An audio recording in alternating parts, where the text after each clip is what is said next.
গভীর রাতে 22 নম্বর ওয়ার্ডের বালামহাটে বিজেপি নেতার বাড়িতে হামলার অভিযোগ তৃণমূলের বিরুদ্ধে। ঘটনাস্থলে তৃণমূল কাউন্সিলরের দাদাগিরির অভিযোগ। এলাকায় পুলিশ ঢুকলে অনুমতি নিতে হবে বলে হুঁশিয়ারি কাউন্সিলরের। বর্ধমান পুরসভার 22 নম্বর ওয়ার্ডে তৃণমূল কাউন্সিলর নাড়ু ভকতের সঙ্গে পুলিশ কর্মীর বচসা তুঙ্গে। নির্বাচনী আবহে ভীত সন্ত্রস্ত বিজেপি সমর্থনকারী পরিবার।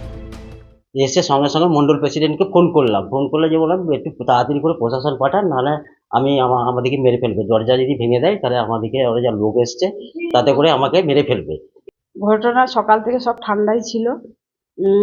আমাদের পাড়া প্রতিবেশীর সঙ্গে ভালো সুসম্পর্ক, কিন্তু যেহেতু আজকে আমাদের বাড়িতে প্রার্থী এসছে, খাওয়া দাওয়া হয়েছে, ওইটা কিছু বলেনি। দিয়ে আমি মালা পরিয়েছি।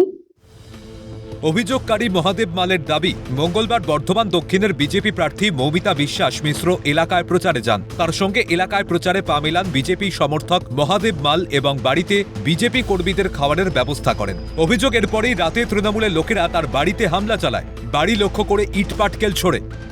এবার ঝামেলা হলো বলতে, আমাদের এই বর্ধমানের দক্ষিণের প্রার্থী এসেছিলেন আমার ওয়ার্ডে, ঠিক আছে, এবং আমার এই বুথগুলো আমার এই 221 পাটে একটুকু মানে বাড়ি বাড়ি ঘুরিয়েছি, ঠিক আছে।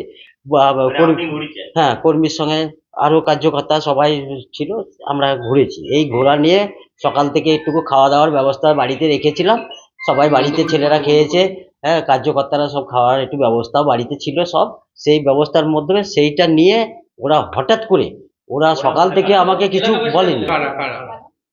এই পাশের বাড়ির এই কুয়াটার আর কি 4টে ব্যক্তি এসে, ওই 4টে ব্যক্তিরই বেশি গালাগাল শুনতে পেয়েছি, খুব অশ্লীলতা ভাষায় গালাগাল, যে 4টে মহিলা। ঘটনা সকাল থেকে সব ঠান্ডাই ছিল। আমাদের পাড়া প্রতিবেশীর সঙ্গে ভালো সুসম্পর্ক, কিন্তু যেহেতু আজকে আমাদের বাড়িতে প্রার্থী এসছে, খাওয়া দাওয়া হয়েছে, ওইটা কিছু বলেনি। দিয়ে আমি মালা পরিয়েছি। হামলা বলতে বাড়ি অত্যাচার করছে, ইট ছুঁড়েছে, লাঠি মারছে, দরজা ভেঙে দেবো, তোরা বেরিয়ে আয়, অশ্লীল ভাষায় গালাগালি। আমরা বেরোতে পারিনি ভয়ে। আমার স্বামীকে তো নোংরা ভাষা বলে গালাগালি দিচ্ছে, আমাকেও দিল, দিয়ে বড় বড় ঢিল ছুটছে। আমরা ভয়ে বেরোতে পারিনি, ঢুকে পড়বো। আজ নাই বেরোলি, কালকে তো বেরোবি, তখন কোথায় যাবি তোরা? কারা করলো এটা? এইটা আমার পাড়ার মেয়েরা। তারা কি করে? তারা সব দিনমজুর করে। হামলার খবর পেয়ে ঘটনাস্থলে পৌঁছায় পুলিশ। তার খানিকক্ষণ পরেই পৌঁছান তৃণমূল কাউন্সিলর নাড়ু ভকত। রীতিমতো পুলিশকে হুঁশিয়ারি তৃণমূল কাউন্সিলরের। আপনার কৈফিয়ত নিয়ে আসতে হবে। একদমই নয়, না, এখন এমসিসি চালু, আপনার কৈফিয়ত এখন কাজে যাবে না। আপনার কৈফিয়ত দিয়ে আমি আমার নিজের ক্ষতি করব না। না, সেরকম যদি কিছু হতো তাহলে আমরা তো এখানেই আছি, তাহলে আমরা তো অবশ্যই কিছু বলতে পারতাম। আপনাদের বিরুদ্ধে যে এলাকাবাসীরাই আমাদের বাড়িতে হামলা করেছে, ইট দিয়ে মেরেছে, গেট ভেঙে দেওয়ার চেষ্টা করেছে, এইগুলো সব মিথ্যে আরোপ। এগুলো কোনোটাই সত্যি। ছোটখাটো মানুষ আমরা, দিন খাই, দিন মজুরি মানুষ, আমরা এরকম কোনো কাজ করি না, আর করতেও পারবো না। সেরকম কিচ্ছু ঝামেলা কিচ্ছু হয় না। যদিও প্রতিবেশীদের বিরুদ্ধে ওঠা সমস্ত অভিযোগের পাশাপাশি নিজের বিরুদ্ধে ওঠা অভিযোগ অস্বীকার করেছেন তৃণমূল কাউন্সিলর।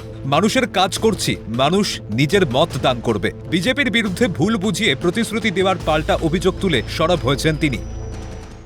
কথা প্রসঙ্গে কথা হয়, কিন্তু অন্য এমন নয় যে আমরা প্রশাসনের ঊর্ধ্বে। আমরা মানুষের কাজ করতে গেছি। আপনারা খুব ভালো করে নাড়ু ভগতকে চেনেন যে আমি কিন্তু কাজ নিয়েই থাকি, মানুষের কাজ করছি। মানুষ এরা নিজের মতদান দেবে, এর বাইরে তো আর কিছু না।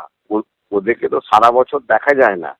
এখন মানুষকে ভুল বুঝিয়ে, ভুল প্রতিশ্রুতি দিয়ে ধরুন এইসব তো বলবেই। আমাদের দোষটা তো না তুলে ধরলে কিছু মানুষের তো ভোট নেওয়া যাবে না। না, একজন মহিলা প্রার্থীর সঙ্গে যে কর্মীরা নেতারা ঘুরছেন, তারা বাংলার মহিলাদের ন্যূনতম সম্মান দেবেন না, এটা তো প্রত্যাশিত না। যথেষ্ট অমর্যাদাকর ব্যবহার করেছেন, তাদের সঙ্গে দুর্ব্যবহার করেছেন। তারই ফলশ্রুতিতে সন্ধ্যাবেলায় আবার একটু গোলমাল হয়েছে। বিজেপি এর জন্য দায়ী, যদিও আমরা চাই না কোথাও আইন শৃঙ্খলার কোনো অবনতি হোক। পুলিশের কাজে কেউ কোনো বাধা দেবে না, দেওয়া উচিতও নয়, এটা তৃণমূলের সংস্কৃতিও নয়। বাংলায় বরাবর শান্তিপূর্ণ ভোট হয়, এবারও শান্তিপূর্ণ ভোট হবে। কোথায় সিআরপিএফ, কোথায় সুরক্ষা? প্রশ্ন তুলে সরব বিজেপি প্রার্থী। ইলেকশন কমিশনকে কমপ্লেন করেছি, সিআরপিএফ সেখানে কেন নেই, সিআরপিএফ কোথায় বসে আছে, কোথায় বসে মদ মাংস খাচ্ছে? হ্যাঁ, তাদের বুথে বুথে তাদের মার্চ করা উচিত। তারা কোন জায়গায় গিয়ে বসে আছে? এ নিয়ে আমরা কিন্তু ছাড়বো না, কারণ আমাদের প্রত্যেকটা মানুষের সুরক্ষার দরকার। আইনকে আইনের মতো কাজ করতে হবে। এই সন্ত্রাসের মধ্যে মানুষ কাটিয়েছে, পরিত্রাণ চাইছে মানুষ। এরকমভাবে হুমকি, ধমকি, মারপিট আমরা কিন্তু খেয়ে মুখ বন্ধ করে বসে থাকবো না। ইলেকশন কমিশনকে কিন্তু আমরা এখানে ভোট যত এগিয়ে আসছে ততই বাড়ছে সন্ত্রাস। কোন পথে মিলবে পরিত্রাণ? ভয়মুক্ত ভোটাভুটি আদৌ সম্ভব? রাজেশ খানের রিপোর্ট, ক্যালকাটা নিউজ।